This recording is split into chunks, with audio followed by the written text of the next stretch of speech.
الحمد لله وكفى والسلام على عباده الذين اصطفى أما بعد فقد قال الله سبحانه وتعالى في كلامه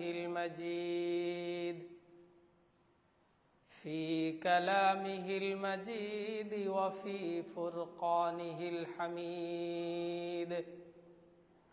أعوذ بالله من الشيطان الرجيم. بسم الله الرحمن الرحيم.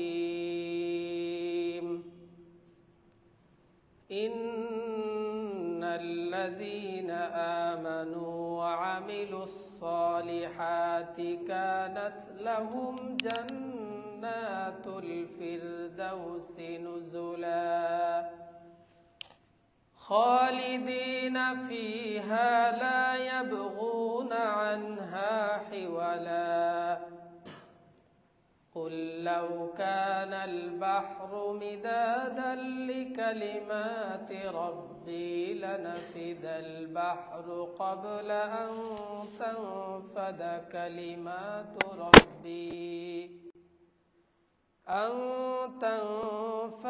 كلمات ربي ولو جئنا بمثله مددا.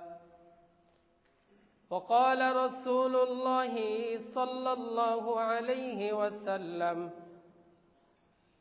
عن عائشة رضي الله تعالى عنها قالت: كان رسول الله صلى الله عليه وسلم يتحفظ من شعبان ما لا يتحفظ من غيره، أو كما قال النبي عليه الصلاة والسلام.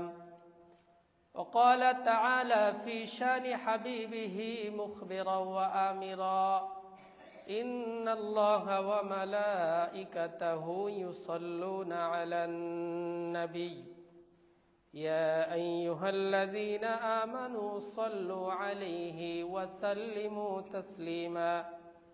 সকলে মুহাব্বতের সঙ্গে দুরূদ ইব্রাহিম পড়ি। আল্লাহুম্মা সাল্লি আলা মুহাম্মাদিন ওয়া আলা আলি মুহাম্মাদ কামা সাল্লাইতা আলা ইব্রাহিম ওয়া আলা আলি ইব্রাহিম ইন্নাকা হামিদুম মাজিদ। আল্লাহুম্মা বারিক আলা মুহাম্মাদিন ওয়া আলা আলি মুহাম্মাদ كما باركت على إبراهيم وعلى آل إبراهيم إنك حميد مجيد. بلغ العلا بكماله كشف الدجى بجماله حسنت جميع خصاله صلوا عليه وآله। সমস্ত প্রশংসা মহান রব্বুল আলামিনের দরবারে, যে মহান মালিক আমাকে আপনাকে তার মহান হুকুম আদায়ের জন্য সকল প্রকার ব্যতিব্যস্ততা থেকে ফারেক করে আগে ভাগেই মসজিদে আসার এবং বসার সুযোগ করে দিয়েছেন। সকলে পড়ি আলহামদুলিল্লাহ। দুরুদ ও সালাম পেশ করি সাইয়্যিদুল মুরসালিন খাতামুন নবিয়্যিন আহমদ মুস্তফা মুহাম্মদুর রাসূলুল্লাহ। সকলে একবার পড়ি সাল্লাল্লাহু আলাইহি ওয়াসাল্লাম। আল্লাহুম্মা সাল্লি আলাইহি আল্লাহুম্মা বারিক আলাইহি। সম্মানিত মুসল্লিবৃন্দ, আজকে আপনাদের সামনে যে বিষয়টা নিয়ে আলোচনা করার জন্য বসেছি, আলোচ্য বিষয় হচ্ছে শাবান মাসের গুরুত্ব এবং ফজিলত। কোরআন এবং হাদিসের আলোকে শাবান মাসে আল্লাহ তাআলা আমাদেরকে কি কি নিয়ামত দান করেছেন, রাসূলুল্লাহ সাল্লাল্লাহু আলাইহি ওয়াসাল্লাম কি কি কাজের মাধ্যমে শাবান মাস অতিবাহিত করেছেন এবং আমাদেরকে করার জন্য অনুরোধ আবেদন জানিয়েছেন, সে বিষয়টা নিয়ে আলোচনা করব। আমা তৌফিকি ইল্লা বিল্লাহ। সম্মানিত হাজিরিন, রব্বুল আলামিন উম্মতে মুহাম্মাদিকে অন্যান্য উম্মতের তুলনায় হায়াত খুবই সংক্ষিপ্ত দিয়েছেন। শুধু হায়াত কম দিয়েছেন তাই নয়, বরং দৈহিক শক্তি, সামর্থ্য, সক্ষমতা অন্যান্য জাতির তুলনায়, পূর্ববর্তী জাতির তুলনায় আমাদেরকে অনেক কম দিয়েছেন।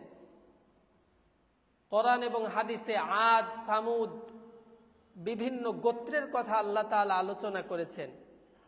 সেখানে তাফসীর পড়লে দেখা যায় আদ, সামুদ সহ অন্যান্য বড় বড় আগেকার যে জাতি ছিল তাদের দৈহিক সক্ষমতা, শারীরিক সক্ষমতা কত বেশি ছিল। তারা বিশাল বিশাল পাহাড় কেটে কেটে নিজেদের ঘরবাড়ি তৈরি করত। বলতে পারেন এখনো তো আমরা পাহাড় কেটে রাস্তা বানাই, সৌদি আরবে গেলে দেখা যায়, বিভিন্ন জায়গায় দেখা যাচ্ছে। কিন্তু মনে রাখতে হবে, এখন আমরা প্রযুক্তির সাহায্যে পাহাড় কেটে রাস্তা বানালেও তখনকার মানুষেরা হাতে পাহাড় কেটে কেটে ঘরবাড়ি তৈরি করত। এই তো গেল শারীরিক সক্ষমতার উদাহরণ। আর হায়াত বৃদ্ধির ব্যাপারে কোরআন এবং হাদিসে যে বিবরণ পাওয়া যায়, পূর্ববর্তী উম্মতদেরকে আল্লাহ তাআলা কাউকে 900 বছর, 1000 বছর, 1200 বছর, 800 বছর এই রকম করে অন্যান্য নবীর উম্মতকে হায়াত দিয়েছিলেন। সেই তুলনায় আমাদের হায়াত যদি আমরা তুলনা করি তাহলে সেটার সময় দাঁড়ায় আসর থেকে নিয়ে মাগরিবের মধ্যকার যে সময়টুকু, এতটুকু। অর্থাৎ পুরা দিনের মধ্যে অন্যান্য নবীর উম্মতরা 24 ঘন্টা পেয়েছেন, আর আমরা পেয়েছি মাত্র 1 থেকে 1.5 ঘন্টা। বলতে পারেন হুজুর এই কথা কি আপনার পক্ষ থেকে বললেন নাকি কোথাও আছে? বুখারীর বর্ণনা 3459 নম্বর হাদিস বুখারী শরীফে এসেছে। আল্লাহর নবী স্বয়ং একটা দৃষ্টান্ত দিয়ে আমাদের হায়াত কতটুকু সেটার একটা তুলনা তুলে ধরেছেন। আপনাদের সামনে হাদিসটা পেশ করতে চাই। আল্লাহর নবী সাল্লাল্লাহু আলাইহি ওয়াসাল্লাম আব্দুল্লাহ ইবনে উমর রাদিয়াল্লাহু তাআলা আনহু থেকে বর্ণিত, তিনি বলেন, ইন্নামা আজালুকুম ফি আজালিম মান খালা মিনাল উমাম মা বাইনা সালাতিল আসরি ইলা মাগরিবিশ শামস।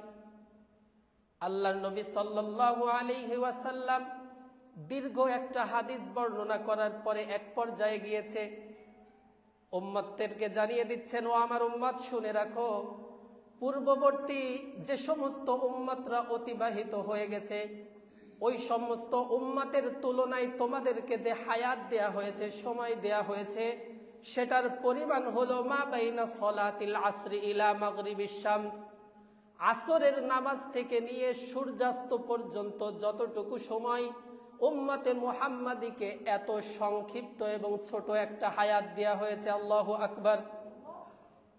তাহলে আল্লাহ তাআলা অন্যান্য উম্মতদেরকে কত বড় হায়াত দিয়েছিলেন। এখন প্রশ্ন আসে, আমরা তো জানি মুহাম্মাদুর রাসূলুল্লাহ তিনি হচ্ছেন সর্বশ্রেষ্ঠ নবী এবং রসুল, আল্লাহ তাআলার পরেই যার স্থান, আল্লাহ তাআলার পেয়ারা বান্দা, আল্লাহ তাআলার বন্ধু। তাহলে অন্যান্য নবীর উম্মতকে আল্লাহ তাআলা এত বড় হায়াত দিয়ে অনেক বেশি নেক আমলের সুযোগ দিয়ে দিলেন, কিন্তু উম্মতে মুহাম্মাদীকে কেন এদিক থেকে কম দেয়া হলো?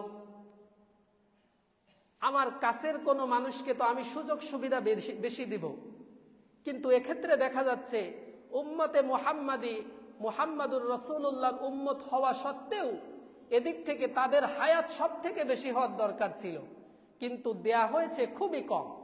একটা প্রশ্ন জাগে। আল্লাহর নবী দীর্ঘ হাদিসে বুখারীর বর্ণনায় পরবর্তীতে এই প্রশ্নের জবাবও তুলে ধরেছেন। আল্লাহর নবী বলছেন, ও আমার উম্মত, তোমরা নিরাশ হয়ো না, কারণ পূর্ববর্তী নবীর উম্মতকে যদিও হায়াত বেশি দেয়া হয়েছে, কিন্তু আমার উম্মতকে হায়াত কম দিলেও পারিশ্রমিক কখনোই কম দেয়া হয় নাই। জোরে বলুন সুবহানাল্লাহ। আল্লাহর নবী সাল্লাল্লাহু আলাইহি ওয়াসাল্লাম একজন মানুষের দৃষ্টান্ত তুলে ধরেছেন। হাদিসের কথা বলছি। কোন একজন মানুষ তার একটা কাজের জন্য কিছু মানুষকে একত্রিত করেছে, জড়ো করেছে, আমার এই কাজটা করে দিতে হবে। প্রথমে সেই ব্যক্তি ঘোষণা করেছে, তোমাদের মধ্যে কে আছো যে ফজর থেকে নিয়ে জোহর পর্যন্ত আমার এই কাজটা করে দিবা, তোমাদের প্রত্যেককে এক কিরাত করে দেয়া হবে। এক কিরাত আমরা যেমন 1 টাকা বলি, 1 দিরহাম বলি, 1 দিনার বলি, 1 ডলার বলি, এক কিরাত ও এইরকম একটা টাকার পরিমাণকে বলা হয়। যখন ওই লোকটা বলল ফজর থেকে নিয়ে জোহর পর্যন্ত তুমি কাজ করবা আমার, আমি তোমাকে এক কিরাত দান করব, তখন ইহুদিরা অত্যন্ত চালাক এবং চতুর, তারা মনে করলো হাই হাই, সারা দিন কাজ করে আমরা এক কিরাত পেতাম, এই লোকটা তো দেখি বোকা, মাত্র জোহর পর্যন্ত কাজ করার বিনিময়ে আমাকে এক কিরাত দিয়ে দিচ্ছে। ইহুদিরা সাথে সাথে সেই সুযোগটা লুফে নিয়ে বলল আমরা এই কাজ করতে রাজি। তাকে কাজটা দিয়ে দেয়া হলো। যখন জোহরের সময় শেষ হয়ে গেছে, লোকটা আবার ঘোষণা করছে, কে আছো তোমাদের মধ্যে যে জোহর থেকে নিয়ে আসর পর্যন্ত আমার কাজটা করবা, আমি তোমাদের সকলকে এক কিরাত করে দিব।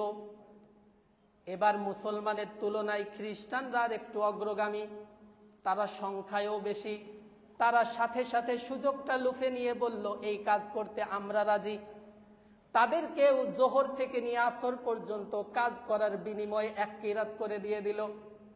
আমি হাদিসের ঘটনা বলছি, আল্লাহর নবী আমাদের সামান্য পরিশ্রমে বেশি যে পারিশ্রমিক আল্লাহ তাআলা দান করেন তার একটা তুলনা তুলে ধরেছেন। যখন আসরের সময় শেষ, ওই লোকটা আবার ঘোষণা করলো, তোমাদের মধ্যে কে আছো যে আসর থেকে নিয়ে মাগরিব পর্যন্ত কাজ করবা, আমি তোমাদের প্রত্যেককে 2 কিরাত করে দান করব। জোরে বলুন সুবহানাল্লাহ। এখন আছে শুধু উম্মতে মুহাম্মাদির দল, সুবহানাল্লাহ।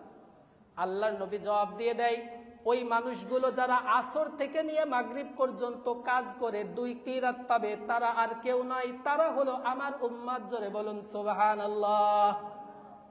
তাহলে শুরুতেই বলেছিলাম, অন্যান্য পূর্ববর্তী নবীদের উম্মতের হায়াত অনেক বেশি কিন্তু পারিশ্রমিক কম, আর আমাদের পরিশ্রম অনেক কম কিন্তু পারিশ্রমিক দ্বিগুণ। জোরে বলুন সুবহানাল্লাহ।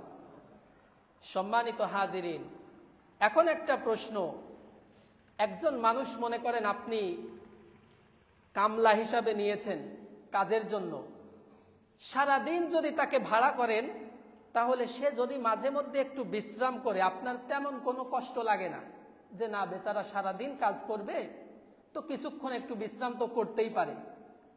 কিন্তু বলেন তো, আপনি মাত্র 1 ঘন্টা কাজের জন্য বেশি পারিশ্রমিক দিয়ে একজন মানুষকে নিযুক্ত করেছেন, ওই মানুষটা যদি মাঝে মধ্যে একটু বসে কেমন লাগবে?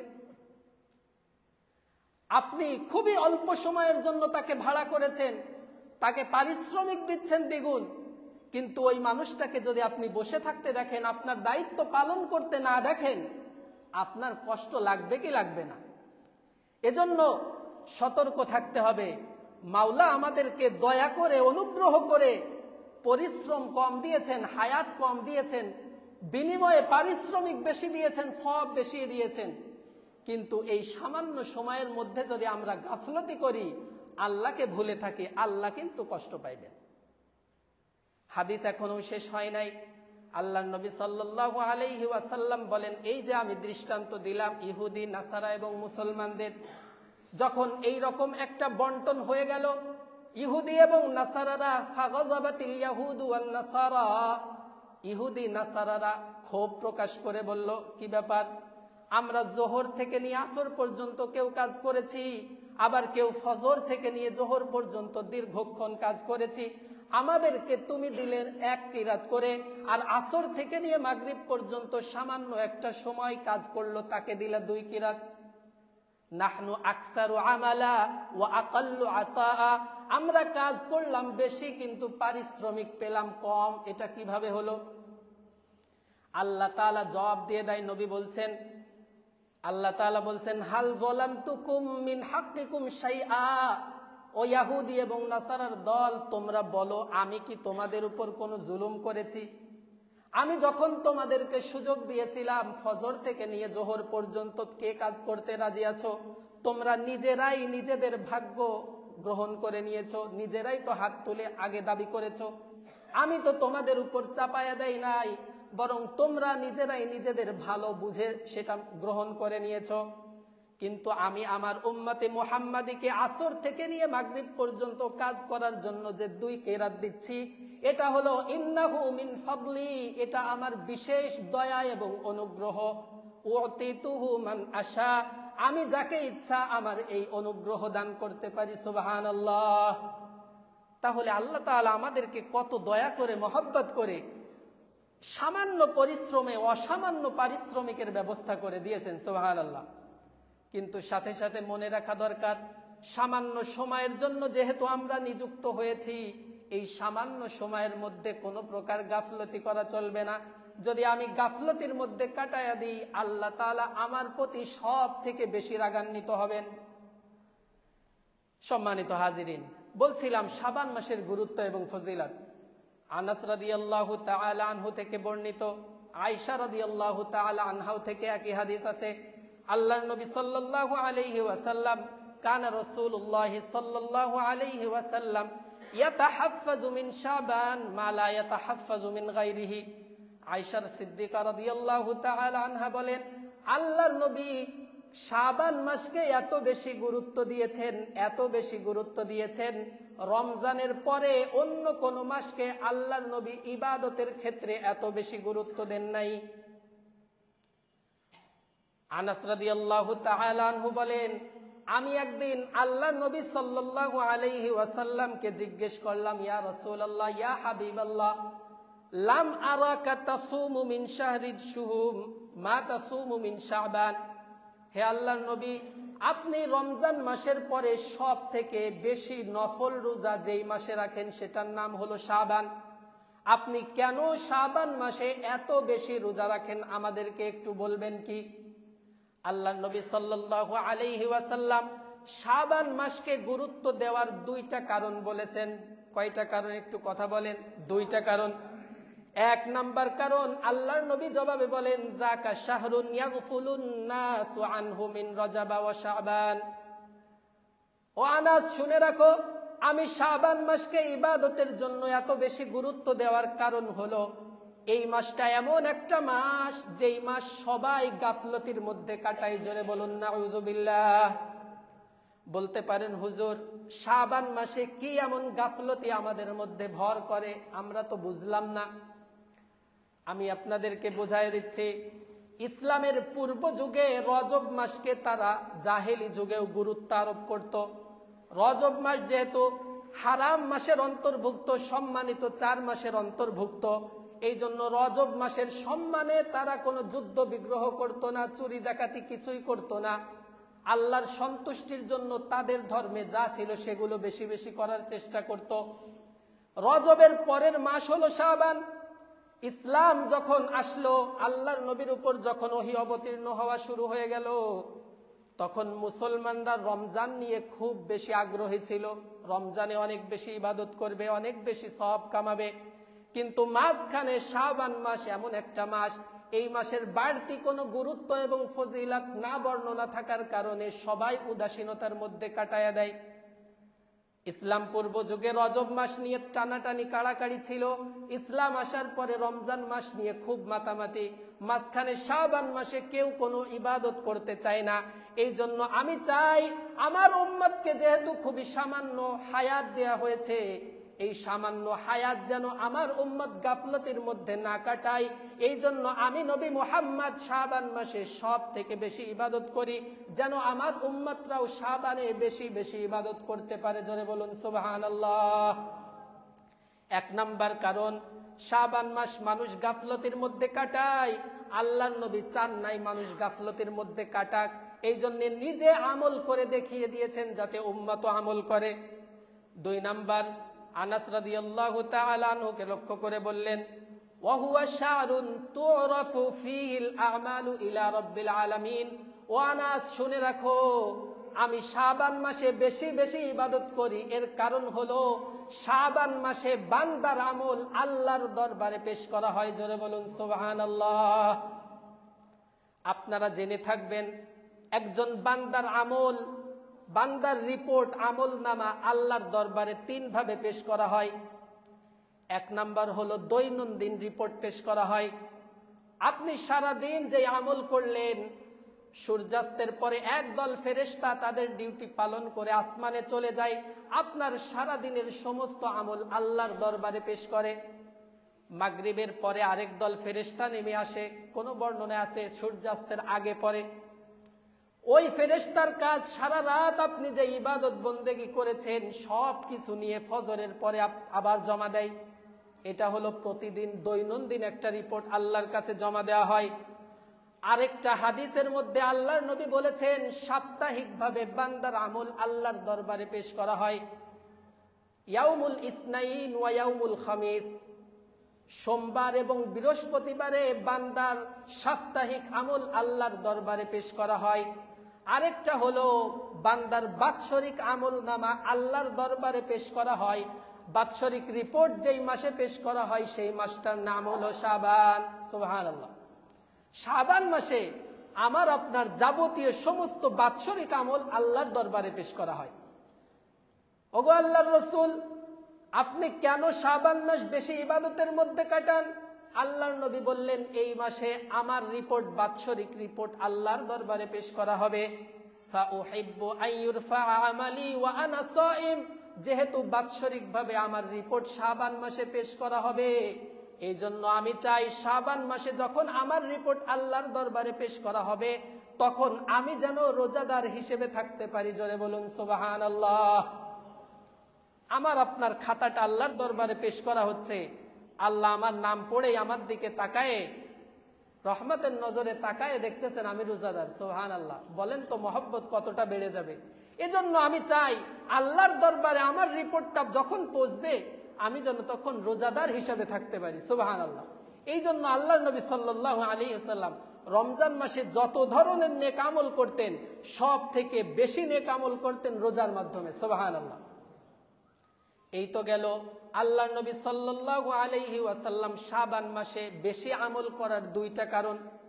অন্যান্য হাদিস পর্যালোচনা করলে দেখা যায় আল্লাহর নবী শাবান মাসে বেশি ইবাদত করতেন, বেশি রোজা রাখতেন। এর আরেকটা কারণ পাওয়া যায়, সেটা হলো রমজানের সম্মানার্থে আল্লাহ তাআলা শাবান মাসে বেশি রোজা রাখতেন। সুবহানাল্লাহ। দুনিয়ার যদি একটা উদাহরণ দিই আপনাদের বুঝে আসবে। কিছুদিন আগে আমাদের ডক্টর শফিকুর রহমান সাহেব এসেছিলেন মাগুরায়, এর আগে মামুনুল হক সাহেব এসেছিলেন, আরো অন্যান্য বড় বড় নেতাকর্মী যারা আসেন তারা আসার একদিন দুই দিন আগে আমরা একটা শোডাউন করি না? বলেন তো এই শোডাউন কেন করি? এক হলো প্রচারণা, দুই নাম্বার হলো জাতিকে জানানো, গোটা শহরবাসীকে এলাকাবাসীকে জানানো একজন কিন্তু আসতেছে। তৃতীয়ত তার সম্মানার্থে যে না উনি আসবেন আগে থেকেই আমরা সবাই প্রস্তুত। ঠিক তদ্রুপ ভাবে রমজান একটা মহিমান্বিত মাস, একটা রহমত বরকতে পরিপূর্ণ একটা মাস। ওই মাস যে সামনে আসতেছে সেটার শোডাউন স্বরূপ আমরা শাবান মাস থেকেই বেশি বেশি ইবাদত করে আমরা প্রস্তুতি গ্রহণ করি। সুবহানাল্লাহ।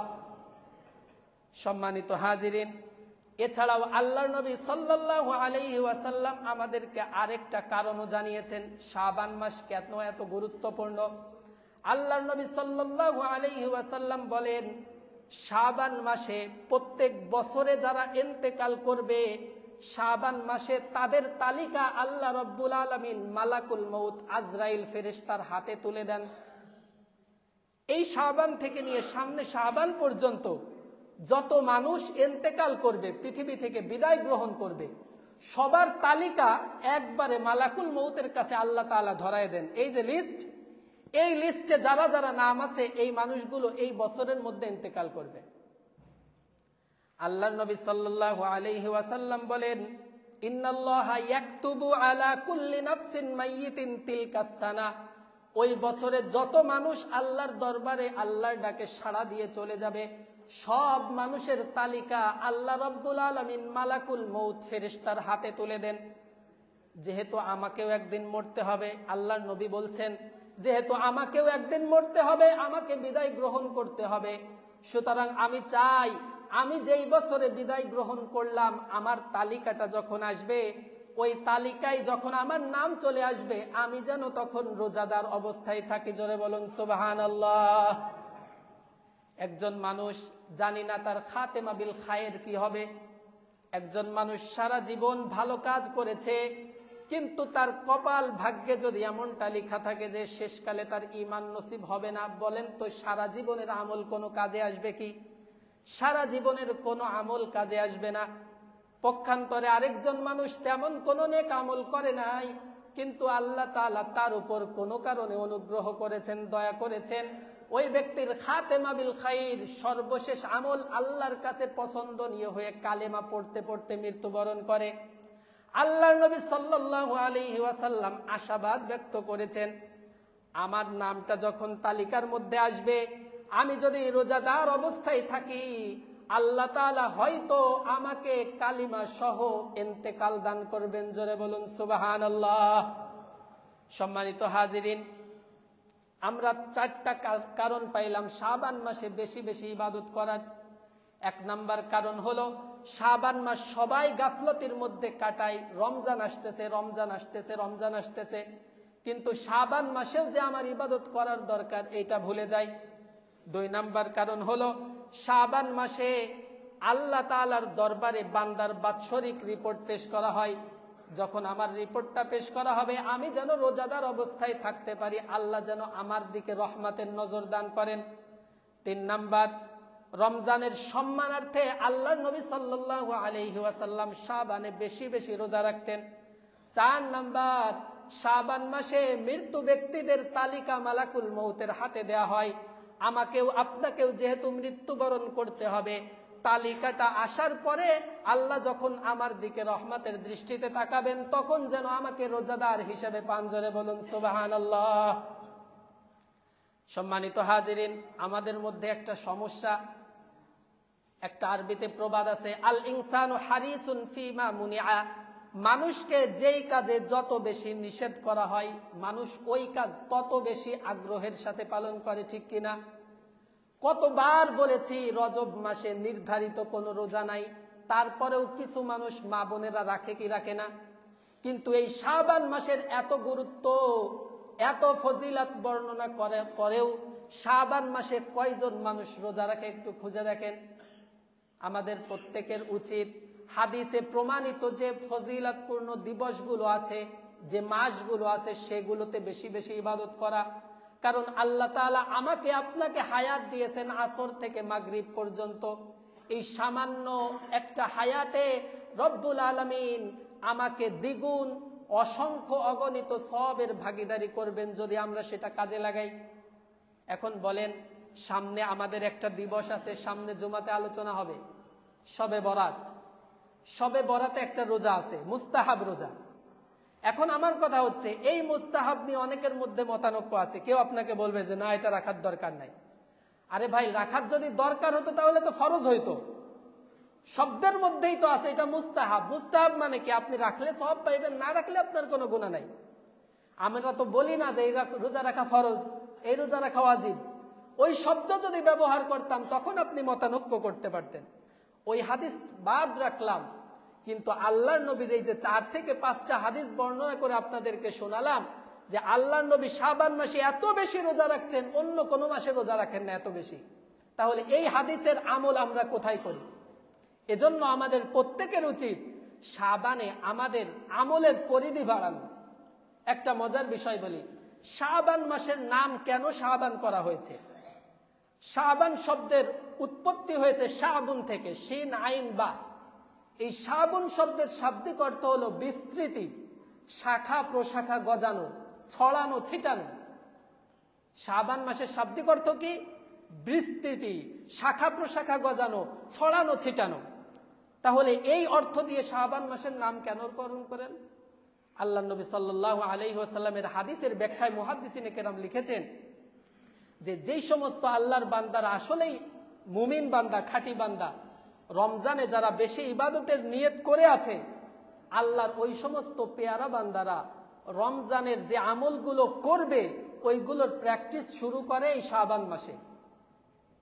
আপনি হঠাৎ করে না খেয়ে থাকলে গ্যাস্ট্রিকের সমস্যা হয় না, বিভিন্ন ধরনের সমস্যা হতে পারে না?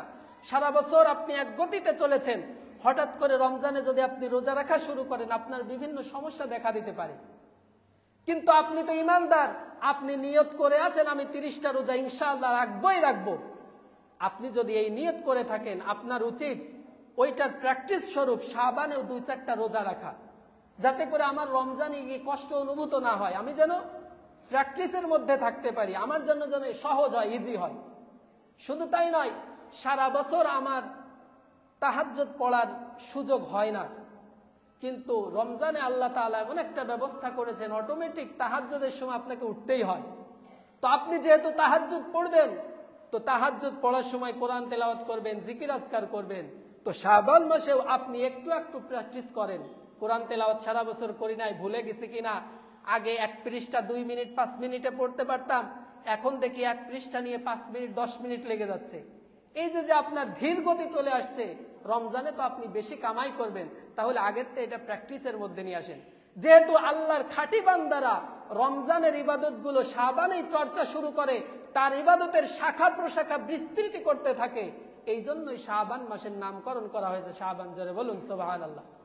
সম্মানিত হাজিরিন, যে আলোচনা শুনলাম শাবান মাসের গুরুত্ব এবং ফজিলাত, আল্লাহ তাআলা আমাদেরকে এই গুরুত্ব এবং ফজিলাত জেনে বুঝে উপলব্ধি করে শাবানের যে কয়টা দিন আছে, আজকে 7 তারিখ, সামনে আর যে কয়টা দিন আছে, আল্লাহ তাআলা আমাদেরকে বেশি বেশি ইবাদতের মাধ্যমে কাটানোর তৌফিক দান করুন। রমজানের যে মানসিক শারীরিক যে প্রস্তুতি, এই প্রস্তুতি শাবান মাস থেকে আমাদেরকে নেয়ার মতো তৌফিক দান করুন। সকলে বলে আমিন। ওয়া আখিরু দাওয়ানা আনিল হামদুলিল্লাহি রাব্বিল আলামিন। যারা পরে এসেছি সুন্নাত পড়তে পারি নাই, 4 রাকাত কাবলাল জুমা আদায় করে নি। সম্মানিত মুসল্লিবৃন্দ, একটা বিশেষ ঘোষণা আপনাদের জন্য জানাতে চাই, সেটা হচ্ছে আজকে জুমার নামাজের